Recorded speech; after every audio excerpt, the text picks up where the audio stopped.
Hello everyone, and welcome to today's webinar, It's All About Your Data, sponsored by Geotab. I'm Brian Peach with Automotive Fleet magazine, and I'll be your moderator for today's event. I encourage you to ask questions during the webinar at any point, and we will try to answer all of them. However, if we do not get to yours, you'll be contacted by email with a response after the event. Our presenters today join us from Geotab. We have Neil Cawse, the CEO, Colin Sutherland, Executive Vice President of Sales and Marketing, and Mike Branch, Vice President of Business Intelligence. Neil Cawse is a business leader, entrepreneur, and engineer who has been starting and running his own businesses since 1992. He sold a software development company of over 100 engineers to Datatech in 1998. And Geotab was started in 2000 by Neil and is now the largest telematics company in the world as measured by new vehicle subscriptions per year. The company has been voted one of the 50 fastest growing tech companies in Canada and top 200 in North America for 4 years running. Neil at his heart is an engineer and is involved day to day in the engineering decisions and work. Neil prides himself on the company's integrity and its forward-thinking ideals, including making sure the customer gets the right solution ahead of the company's profits. In 2015, Neil Cawse was named Ernst & Young Entrepreneur of the Year, Ontario. Colin Sutherland has been on Geotab's leadership team since its inception in North America. Prior to joining Geotab, Colin managed the customer support, dealer technical support, and aftermarket parts teams for Freightliner of Canada. Colin directs Geotab's global sales growth and helped to implement the telematics strategy for 2 of the top 5 fleets in North America, and routinely participates in customer and partner consulting in the use of telematics for productivity, safety, fleet, compliance, and data integration. Colin has been a speaker at many telematics and related industry conferences worldwide, where his perspective and advice to his audiences focuses on sharing knowledge and best practices for companies who are developing a telematics strategy. Last but not least, we have Mike Branch, and he's the Vice President of Business Intelligence in Geotab and leads the charge for developing solutions that enable insight from the nearly 1 billion telematics records that Geotab processes on a daily basis. Mike joined the Geotab team in 2016, and prior to that was CEO of Innovex Incorporated, a safety development company he founded in 2003 with expertise in the healthcare and energy sectors.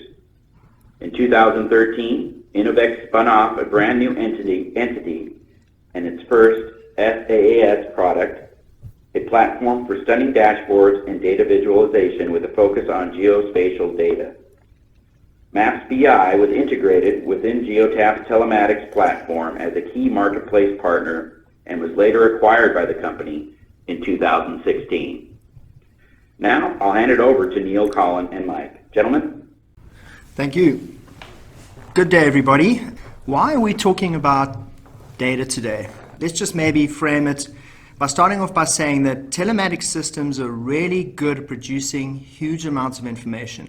If you want lots of information, telematics systems will produce more than you can handle at the end of the month. You'll know how many miles you traveled, how many stops, what is the average time at each customer, every piece of information you could possibly want.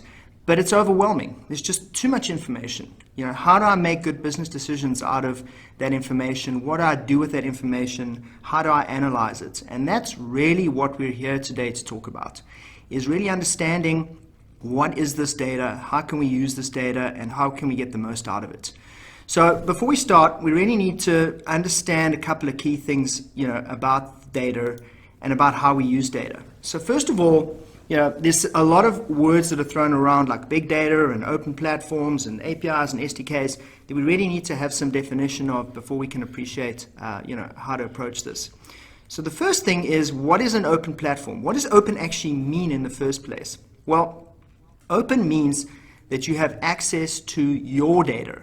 At the end of the day, it's the data that belongs to you, and you want to have unfettered access to it. it means that there's no lock-in. So you have the ability to access your data whenever you like, however you like. You can give that data to whomever you like, and that's really important. So it means collaboration. In some cases, it can mean co-opetition. So what do we mean by co-opetition? It's kind of the mixing of collaboration and competition. If you look at a lot of the IT companies in Silicon Valley, you'll know that there's a lot of co-opetition going on. So one of the vendors, Google or Apple or Microsoft, might produce products that runs on a competing vendor's platform. So they're essentially cooperating. And in other ways, they compete. And that really is the Silicon Valley approach. It is to prevent lock-in, that everybody can compete and everybody can use one another's technology and platform. And that really is better ultimately for the consumer at the end of the day, having that open platform. So let's correspond that with what is a closed platform. Well, a closed platform is one where you can't do that. So, for example, you buy a telematics system and you can't use it with any arbitrary routing system that you choose, or you can't export your own data to your own systems, or you can't, extract all the data and put it into an Excel spreadsheet so that you can analyze it, or you can't get any other third-party system to work with your data without the permission of the company that builds the telematics system. That's a closed platform, and that's really something that you have to understand the significance of. First off, you want to make sure that you're dealing with an open platform so that the vendor itself will tell you that you have open access to that data and that the APIs are available to you and that they're free and that you or another vendor can get access to your data. And I think you have the right to ask the question. You should be asking the question when you get a telematics system. In fact, not just a telematics system, any system if you think about it. If your accounting system doesn't allow you to collaborate with your telematics system, or your customer relationship management system, doesn't export its customers so that your telematics system can take advantage of it, that's a closed system. And not just your telematics system needs to be open, but all your systems really need to be open. So that's really important. The next thing we need to talk about is APIs and SDKs. I mean, these are really, buzzwords of the tech industry. You hear them thrown around a lot. And, what are they? What do they do and why are they important? At its heart, APIs and SDKs are the tool that enables this open. You can't have open without having an API and an SDK. So an API stands for Application Program Interface, buzzword, and SDK stands for Software Development Kit. Right, so an API is the language that the computer uses to talk to your system to get the data out. And everybody has a different API, and that's what the developers have to understand. An SDK is the tools and the information and examples that are given to the developers on how to do that. And they really are not all created equal. And again, if you want a truly open system, you need to have a good API. And you need to make sure that your vendor provides you an API, and it's not providing it to you. You might be part of a big organization and you have an IT department and your IT department needs the API, but you might be a small business and you just want to know that if you go and buy QuickBooks, or you go and buy maintenance software or some other system, you just want to know that system is going to work with your telematics system. So you need to know that they have an API and an SDK. So what would you need to expect from a good SDK? Well, the first fundamental thing is what we call single sign-on. And that is the ability to allow you to automatically sign into the system from another system. Nobody wants to remember 50 passwords and 50 logons, and every time you move to a new system, you have to have a new set of logons. So having a single sign-on means you can just log into one system and you get access to all the systems, and it looks to you like you're working in one system. And an SDK should provide you lots of samples. Your developers need to have half the work done for them. All right, that gets them started quickly. It gets them focused on your business side, and having lots of samples where they can just have a good place to start makes sense. And the SDK must be able to do anything in the system. If you want to be able to plan routes, or you want to be able to look up posted road speed, or you want to do address lookup, or you want to be able to get average speeds, or whatever services you want to take advantage of, you need to make sure your SDK unlocks all of that. The vendor can control what you have access to. The other problem with an SDK, and this is a big one, is you must make sure that the vendor agrees that he is not going to change the SDK underneath you. Now, why is this important? Well, it's very, very expensive for your developers to build these systems, or it's expensive for QuickBooks to do an integration with your system. And if the SDK changes, they've got to keep on changing. They've got to keep on redoing that work.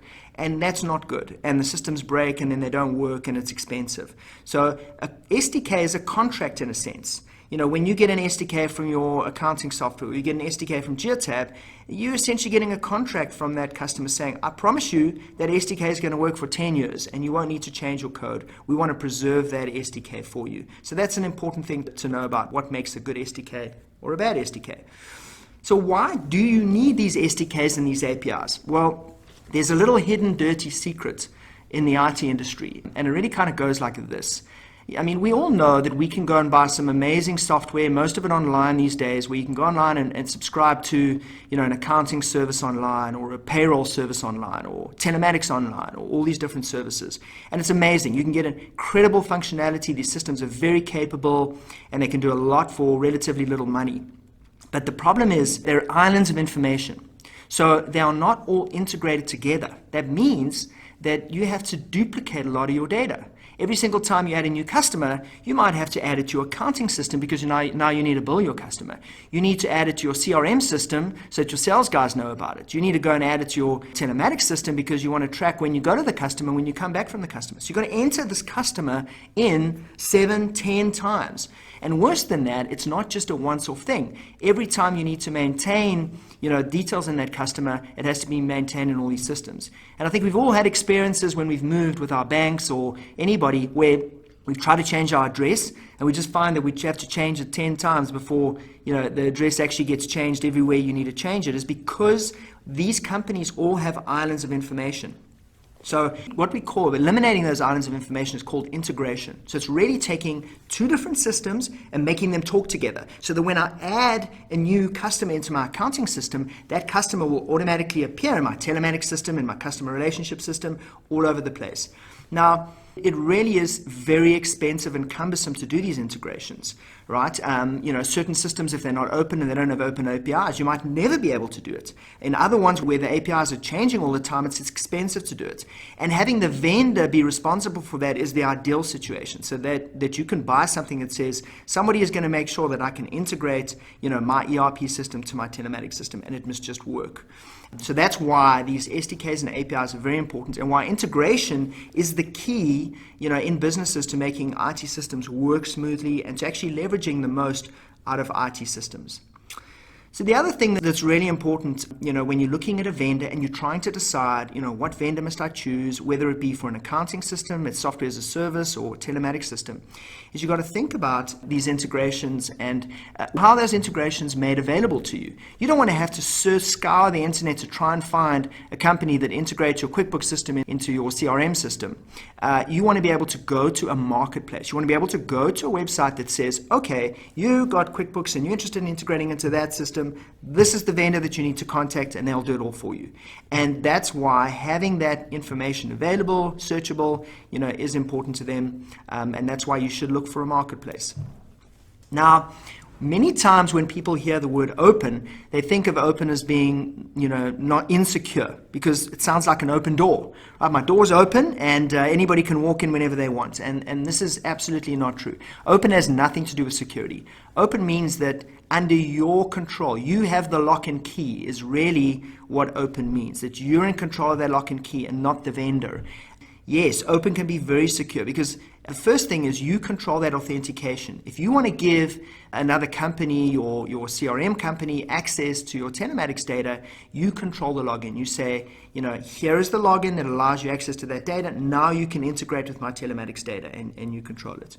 You've also got to ask the question of the vendor, are they secure? Because security is the single biggest issue we think that are going to be facing IT companies over the next 10 years. Unfortunately, every single day we're hearing about this major exploit. I just got an email today about another compromise in some website that says, I think there's a website called Have I Been Pawned? And you can subscribe to it and it'll tell you when, your account has been compromised. And it's 3 or 4 of the websites, Adobe and LinkedIn and this other Modeco site that I went to, they've all been compromised. So whatever password I used in that website, some hacker has, and he knows my email address and he knows that password that I used. And that's why I should never share passwords, because if he knows that that's my password, he's going to try that password in my Hotmail account or in my email account, and he's going to get in. So It's really important that we take security incredibly seriously. It's a pain, right? Security is always an afterthought, and we don't want to have to worry about it. It's a painful tax in a way. We just want to get our work done. But unfortunately, the negative consequences of data getting out is very, very severe. And we have to make sure that data is protected and it's looked after. So you need to make sure that your vendor keeps your data encrypted and that they're using industry best practice for how to look after your data. You have the right to demand to know what security practices have you put in place. Even if you don't understand them all, I think the fact that you ask for them and you say, I want to see what they are, is really important. That's at least a step in the right direction to tell those vendors that you're not happy that they leave passwords lying around or they leave, doors where hackers can come in and get access to that critical data. So I think that is an important consideration when you're thinking about data and you're thinking about vendors to choose around data. So the next topic to talk about is IoT. This is another one of those buzzwords that we've heard about, like open and SDK and API, that's important to understand. IoT stands for Internet of Things. And really, it is about connecting things in your life up to the internet. And if you connect it to the internet, then that data can be made available for analytics or for processes or for automating things. So really, really powerful to think about like that. And again, this we know is a big growth area. Everything is starting to become connected to the internet. We hear about air conditioning systems automatically turning on and off, and lighting, all being connected to the internet, and your doors unlock, and even your fridge is becoming connected to the internet. And you should be asking the question, your telematics system, how is that going to address the new world of IoT? When I have all these sensors and devices in my vehicle, connecting barcodes or, buttons, or I want to measure temperature in reefer units, or I want to scan a barcode so that I can record it, can my device deal with that? That data needs to be collected by that device and made available on the back end so that I can start, doing some interesting stuff with those SDKs and APIs. And there's some really cool examples that you can see are happening today with telematics. Like, for example, if you have telematics set up well and you have the IoT devices integrated in your vehicle, this is an example that comes from Massachusetts for a waste management company where, in essence, they have an app on their phone, and whenever their customers want some waste collected, they go onto the app and they say, come collect the waste. The system knows where the app is, where the phone is that made that request, so it knows where to route to. And what will happen is it'll send a message to the Garmin of the driver who's the closest to that location and dispatch him, taking into account traffic, automatically to go to the site to pick up the waste. It then counts the number of miles that the person has driven to get to that site. And then through IoT, when they load all the waste, the dirt or whatever they're loading into the vehicle, it'll measure the weight of the load, and that's automatically recorded, and then the number of miles taken to drive from that location to dump off the load. And then an invoice gets automatically generated on the back end once the load's dumped off, because it knows how many miles he drove, it knows how many pounds were picked up automatically on the back end through an API. So very, very powerful stuff. Automating business processes, taking cost out of doing business, making, increasing customer service because everything is now automated. And that's the power of IoT combined with telematics, combined with business. So the next big buzzword that we talk about when we hear about data is the very word big data. So how is big data different to data, and what does it mean? And why am I interested in big data in the first place? Well, we have a philosophy here, and I think it's a philosophy that should really apply to the new world in general, and that is that you can't manage what you don't measure. And many of the things that happen in our lives, we measure superficially, but we don't really understand the detail of, how many times did we visit that customer? When did we visit them? What is our busiest time of the year? How many vehicles do we have in our fleets? And when are they picking up the items that need to be picked up? And how long are they in repair shops for? And how many failures do I have broken down by a vehicle type?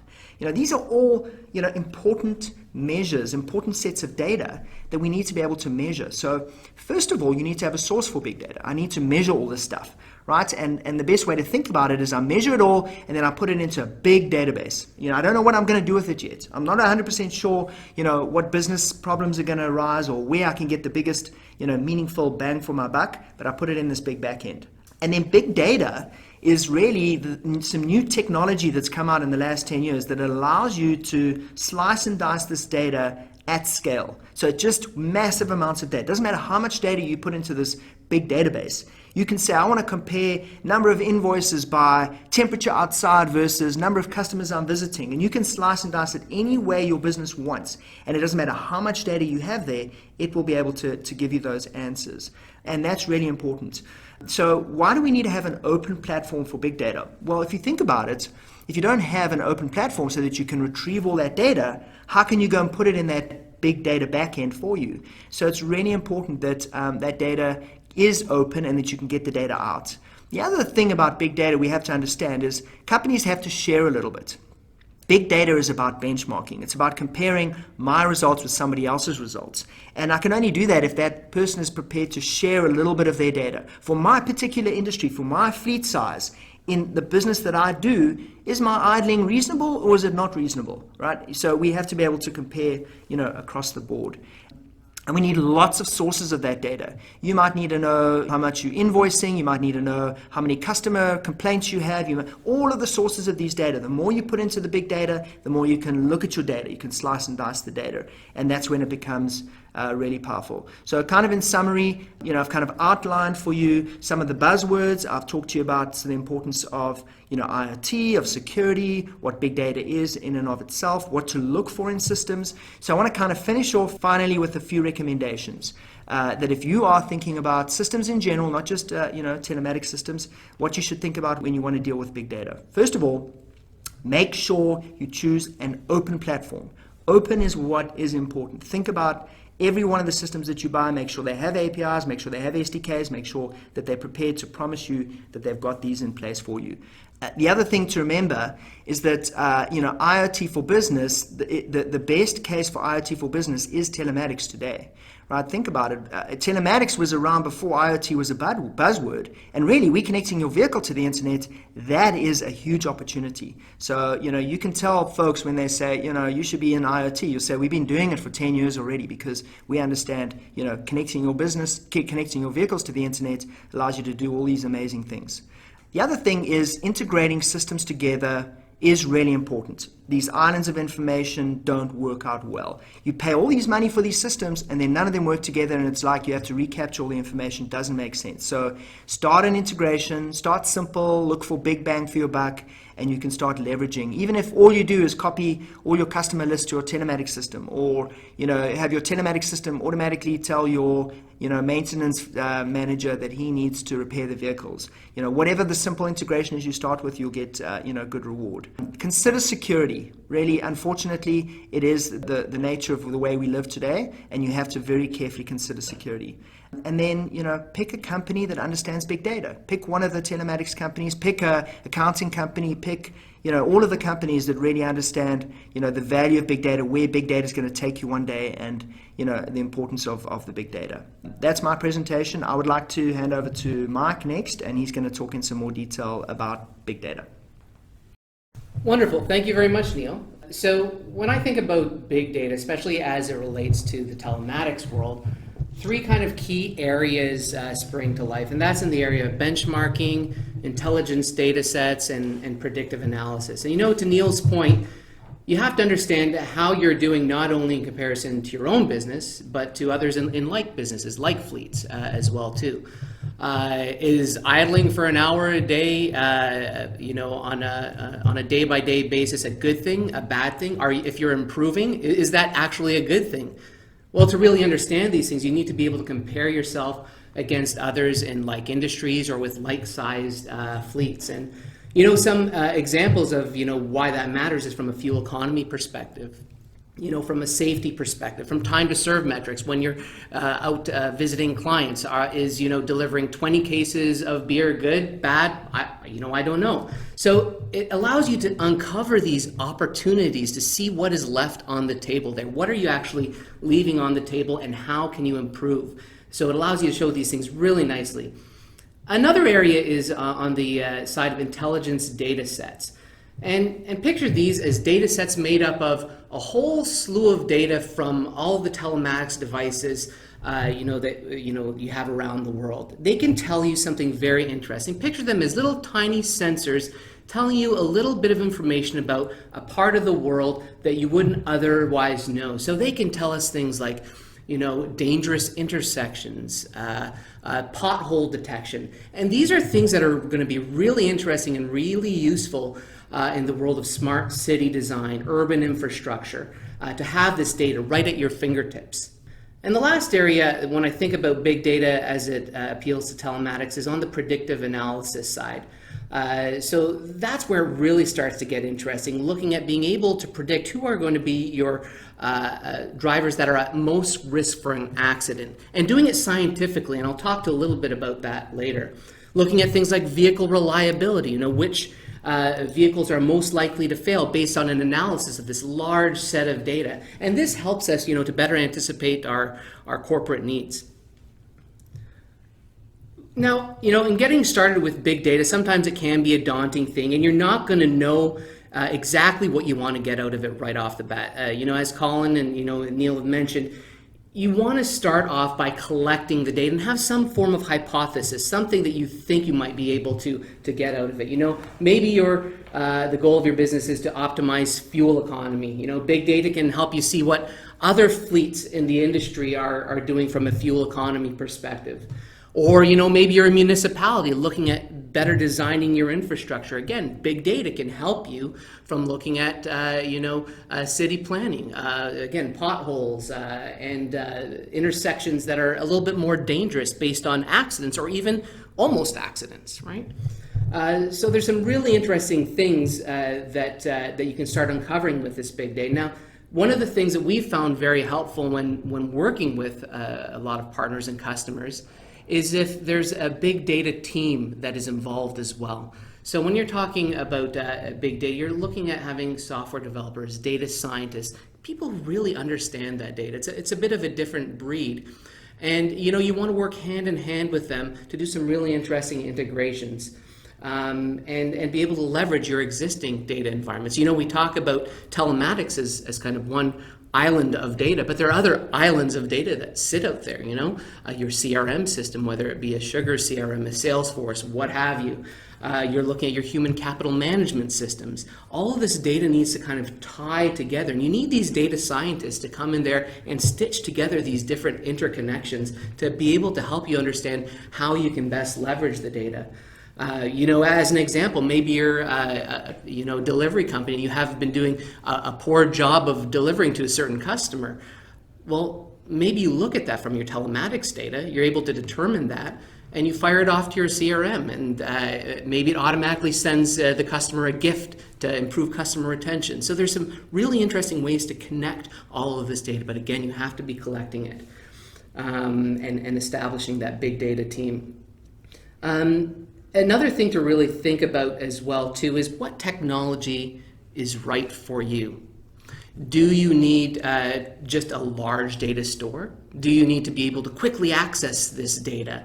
Do you want to host all of your data yourselves? If you do, you're going to be managing a humongous infrastructure, and you might not be able to leverage some of the interesting cloud-based platforms that are out there. So looking at on-premise within your site or in the cloud is a good thing to have a look at as well. When we're looking at big data platforms, one thing that also comes to mind is, how steep is the learning curve? For some of these systems that are out there, you need a PhD to be able to use them. Others, it's a little bit more easy to ease yourself into. It's very similar to a traditional SQL type of syntax to access these systems. So thinking about the learning curve and how much time you want to devote to learning the system is something worthwhile as well too. You might end up with a Hadoop or an Elasticsearch or a BigQuery. There are so many different platforms out there that I advise to do your research and see what would work best for your organization if you're thinking along that big data route. And again, the most important underlying thing across the board is that the systems that you choose to deal with are open so that you can connect the data together. Second to that is that the data that you have is both large and rich. from your telematics system speaking. You need this combination of the two pieces of data, because if you're looking at doing anything interesting with it, applying machine learning algorithms to this data, you need that data to be very, very large, but also rich. I don't want to just be collecting GPS data of, where my car was at a certain point in time. I need to be collecting a lot of engine data, accelerometer data, looking at, my side-to-side thrusts, my up and down, even to detect potholes. So you want to be able to collect a lot of rich data as well as it being a large data set. Now, what we're doing from a data enrichment side is very interesting as well, too. We're looking at a lot of raw data coming in to the telematics device, so things like your engine faults, your engine status, GPS, accelerometer. But what I want to impress upon you is the importance of enriching that data as well too. As Neil mentioned, you're bombarded with a lot of data coming in all the time, a lot of data. And what you really want to do is distill it into information sets that your data scientists can start working with as well too, and drawing connections between systems, right? And that might come in the shape of merging that data, enriching it with things like data from OpenStreetMaps or Google Maps. If you want to be able to tell whether you're driving on a paved surface or in an urban or rural environment, you need to start melding this data all together. Another thing we do from time to time is aggregate the data so that you're dealing with some smaller data sets that make it a little bit more conceptually easy for people to understand how the different data sets form and come together. And I'll talk to you a little bit about machine learning in another slide as well too. But all this goes in part and parcel to say that enriched data is something that is critically important, not just the raw data. When we're benchmarking, you can easily benchmark yourself against a whole series of fleets.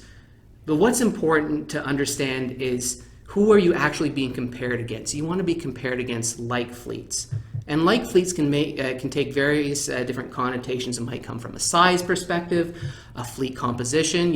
I have 20 Crown Vics, 30 Ford Focuses, whatever. So composition is something that comes to play as well too. Geography, again, whether you predominantly drive in a rural or urban area, your driving pattern. So all of these things come to mix when you're benchmarking. So if you are thinking about going down that route, I highly advise looking at benchmarking and really understanding who is in that mix that you're dealing with and that you're being compared against apples. Apples to apples, not apples to oranges. As an example here, I've got just a sample fleet, and it's a histogram that shows on the bottom the average daily idling time in minutes, and across the y-axis there, the number of vehicles. In this case, what this diagram here, what this chart is showing us is that 66% of the time of the fleet, rather, is idling for more than 20 minutes in a day. Is that good? Is that bad? I don't really know, right?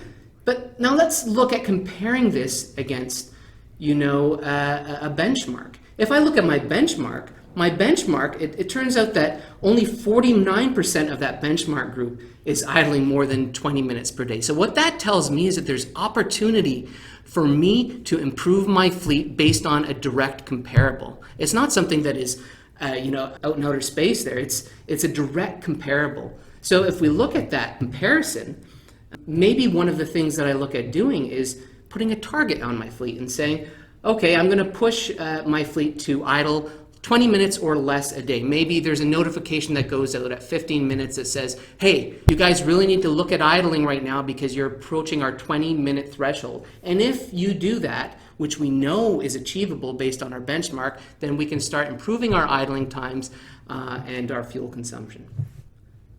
One of the traditional ways of looking at risk analysis for a fleet, looking at safety, is based on a safety score. And I'm sure a number of you in the industry are very familiar with this. You take harsh braking, you take hard acceleration, seat belt, speeding, harsh cornering, and you combine them in using various degrees to come up with an overall weighted risk score. And that can be dependent on your specific company's goals as well.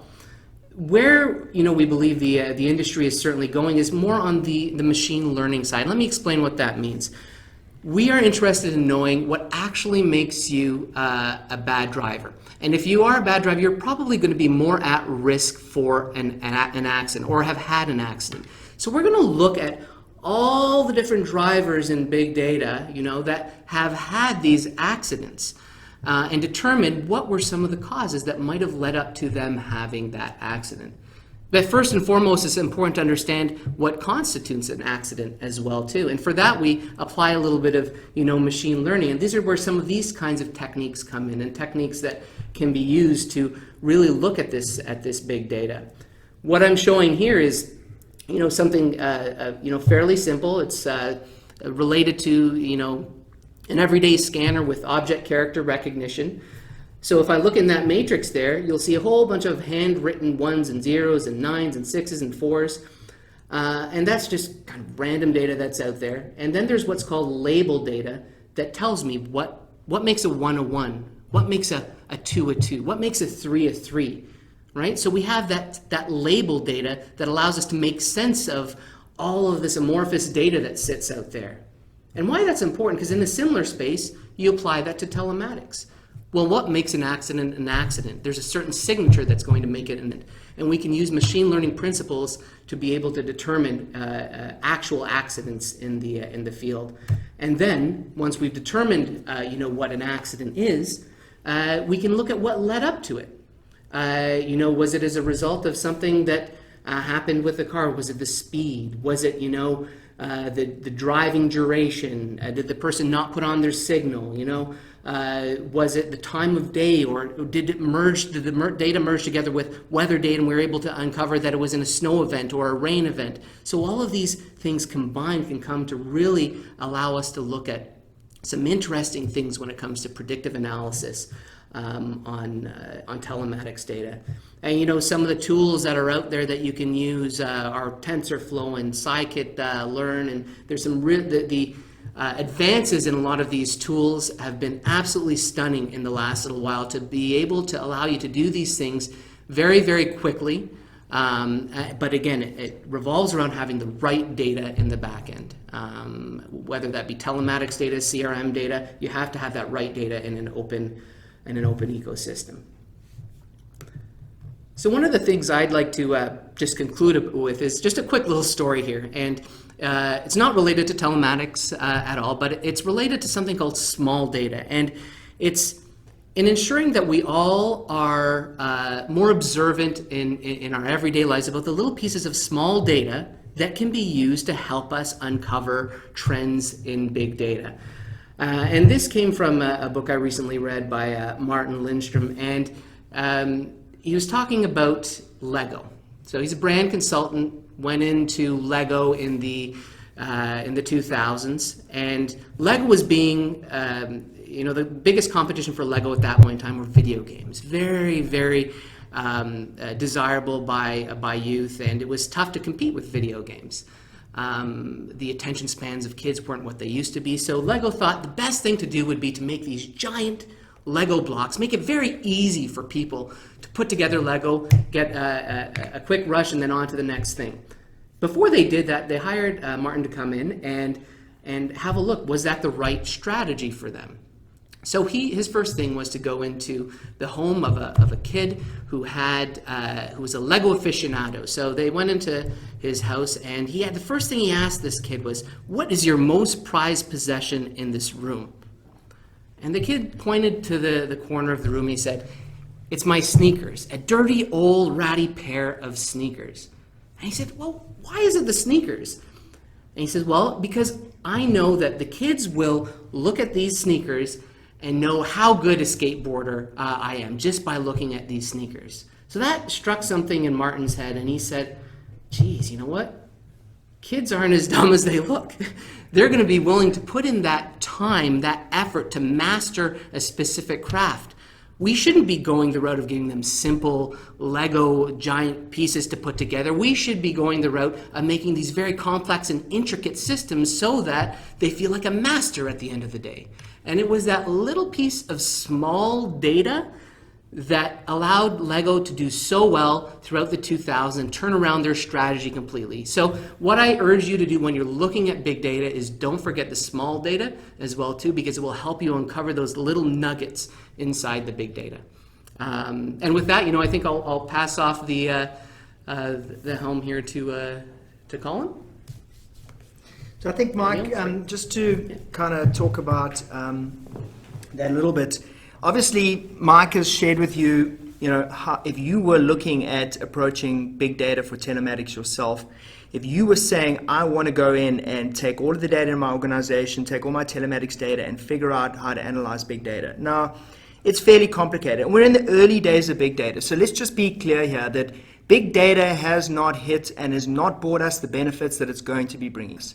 There is an opportunity. There's an opportunity for companies like ours. There's an opportunity for anybody who's in the IT space to start thinking big data, to start offering services that leverage big data. So we want to do that. We want to say, we'll tell you what the benchmark data is, and we'll recommend that you should focus on idling or you should focus on safety. That's your number one issue in your fleet.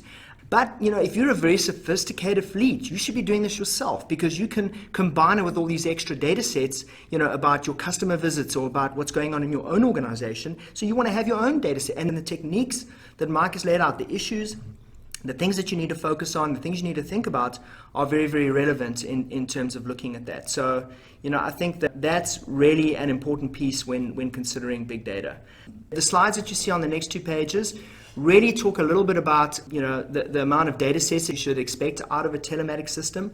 I think at the end of the day, it's data, that having the right foundation for any big data project, having the right foundation for just questioning what is going on in your organization is really important. So if you don't have the information about what customers you're seeing, about where your guys have been and what they're doing, how can you even answer the questions about, what should I spend more focus on? Have I got enough, salespeople in the Northeast region? Should I have more people up there, or should I have less people up there? So it really is important to think about, having that right set of data as your foundation. And finally, this just was an interesting chart that we've got internally, which just really shows the scale. What we did is we took our own telematics data and we showed, let's have a look at the trips that happened in a geography over a particular day. And it's just fascinating to see that, virtually every back road of my own suburb had somebody driving on it sometime during the day with telematics data. That's why Google can do amazing things, and Apple with traffic flow rates. When I'm driving on the highway and Google or Apple tells me, you need to get off the highway now at this exit, you go, well, the highway looks clear, but you listen to them because you get off and you see there's a big accident, a couple of 100 yards down the highway, and you just go on the back road and you go back on the highway again and you avoid the traffic. So we're starting to see some of the benefits of the data. We're seeing some of the benefits with autonomous driving, cars like Tesla being able to autonomously drive where they're going. That can only happen because of the technology that Mike's talked to you about. You need incredible amounts of data in the big data system in order to be able to train a machine to learn to drive like a human. It requires incredible amounts of data, labeled data saying, okay, it's safe to turn left here, or this is the edge of the road. This is what to look for when we look for the edge of the road. So, we are seeing the world fundamentally change underneath us right now. We're going through another revolution. I think we've been through kind of the PC revolution, then we had the internet revolution, and it's a strange revolution because it doesn't involve physical things, but the revolution is a data revolution. It's being fueled by IoT. It's being fueled by telematics data. It's being fueled by the cloud, having all that data available and interconnected. But we're going through this fantastic revolution where this data can now be sliced and diced and analyzed and ripped apart, and we can understand now, we can gain insights into our own organization that we've never had before. And it's really true. When you look at the best organizations in the world, they manage their business based on what they measure. And it really is the case. If you don't know where you're making your most money, if you don't know where most of the time is being spent, or where there are opportunities to optimize, to save money over here, spend more money there because that's where we're growing the fastest. If you don't have that information, it's easily accessible, that you can get to that data easily, then you really fundamentally are not going to be surviving in the future in the 21st century. So that's why we're going through this grand revolution. And we're at the early stages, I mentioned before. We're really only starting to see, the technology's now evolving, the IoT generation's happening, vendors are starting to get on board. So we're super excited as a company because we see how this is going to change the way businesses are run. And I think many of the large businesses should be excited about the data opportunity and how they can change the way their businesses are run. So with that, I think we'd like to wrap up. Well, I'll say a couple things there, Neil. So I certainly think in meeting with our clients that a lot of them are intimidated by the idea of big data. They think, how do I get started? And I think that often people and businesses that we meet with think that they first have to know what questions to ask before they can even start in the big data strategy or any kind of data strategy. What you and Mike pointed out today is that it's important to collect a lot of information first. So you're going to be asking questions of the data, but unless you have, or asking questions as a business, unless you have the database available to query, you can't really have them answered. So the first step really is collect lots of rich data that you pointed out, Mike, and that's the first important thing.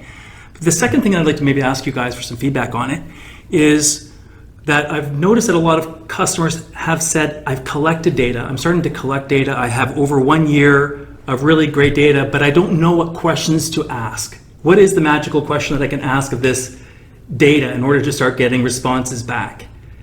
And that honestly is the space that Geotab and many companies are at the moment. And that is because this is a new space, because we are only starting to explore the value of this big data, you have to start by breaking the data down and starting to look at interesting concepts. Starting to say, okay, well, if I start looking at the deliveries that I'm doing, broken down by time of day, is that interesting? And you look at it and you go, well, I never thought I was doing all my deliveries in the morning and so few in the afternoon.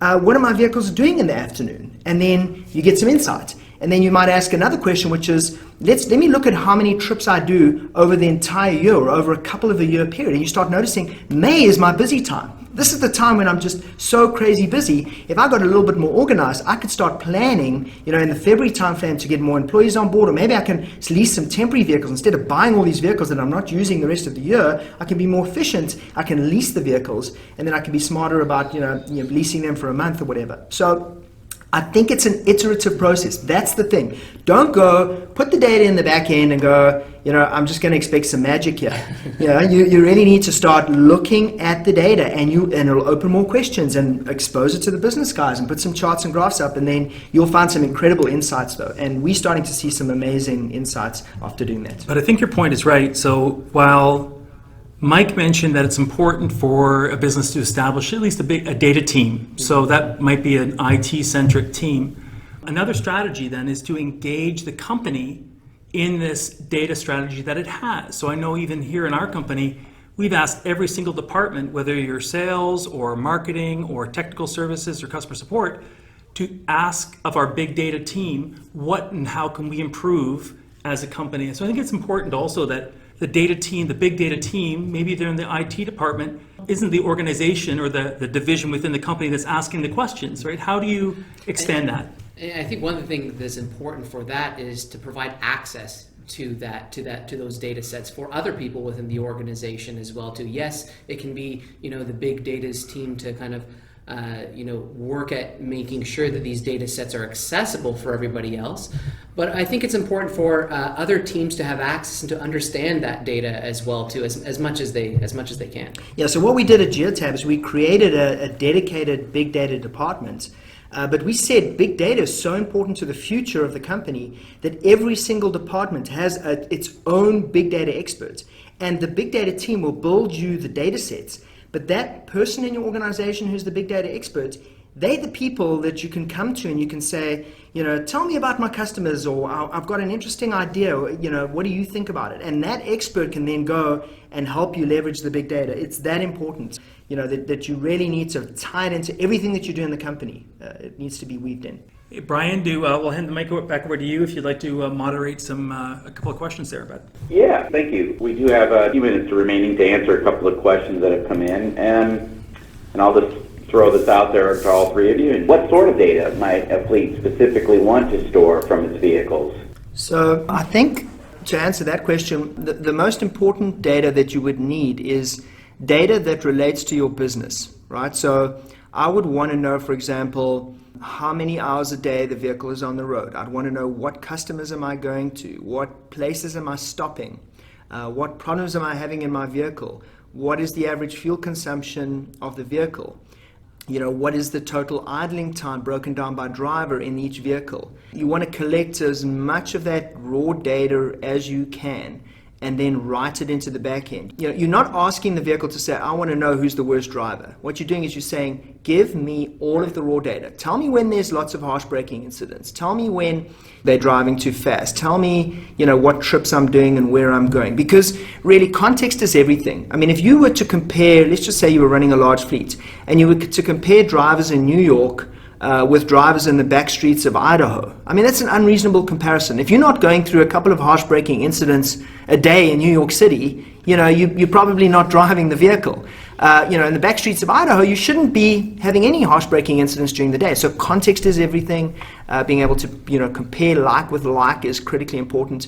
But you want to collect as much as you can, and then you can think about how to analyze it afterwards. And I think let's not also forget that the devices can be connected to peripherals as well too. So if you want to collect temperature data from a reefer unit, or if you want to collect, your salt spreading data from a snowplow, all of these other tidbits of information can go alongside that telematics device as well too. And again, to Neil's point, collect as much of it as you can so you can do that analysis later. Well, it's because you don't know what you don't know, right? So if somebody said, hey, give me, or I'd like to record from my vehicle's battery voltage every time I crank the engine on.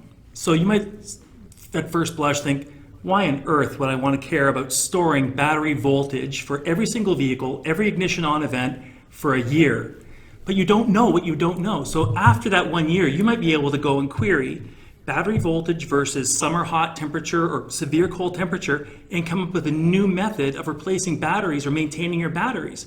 So it's not, I'd say there's no holds barred in terms of what kind of data you want to record, but you want to make sure you're recording really good quality, rich data. But think about it in terms of all the information that could be recorded from the GPS, which is time of day, location, of course, and speed, all the engine diagnostics data and the accelerometer data, and just think about the possibilities in the future to combine that with weather, claims costs, fuel card data, all that other third-party data that Neil was referring to from these third-party software companies that are also offering you APIs, and then just the power of combining all that information together.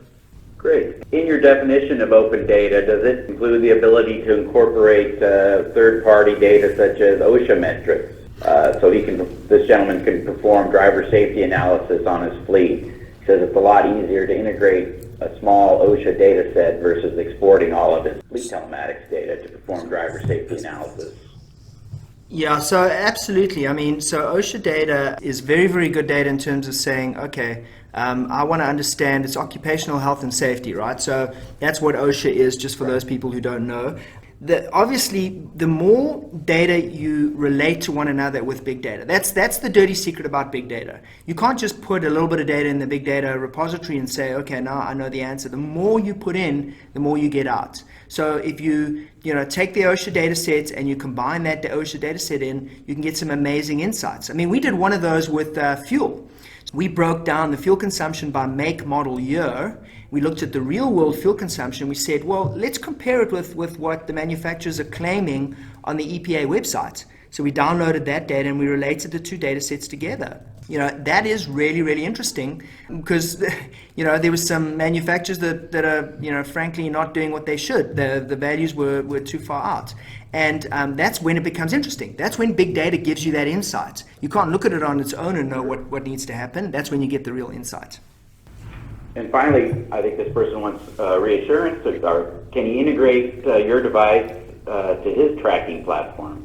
Yeah, so when we talk about open data, I mean, that is the very, very definition of open data, is that, we are not saying that you have to use our tracking platform and our device, that you can use the device and you can get the data out of the device and you can put it into whatever system you want on the back end. Absolutely. And that's to be encouraged.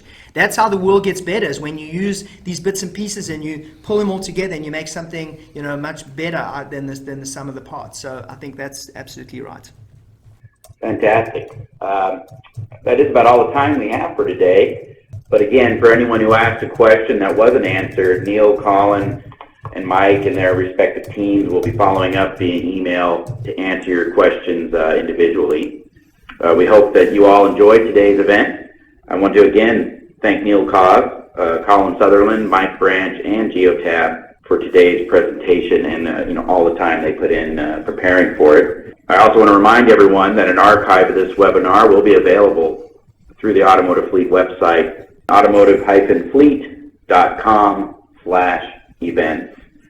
Thank you everyone so much, and have a great rest of your day. Thank you, Brian. Thank you. Goodbye.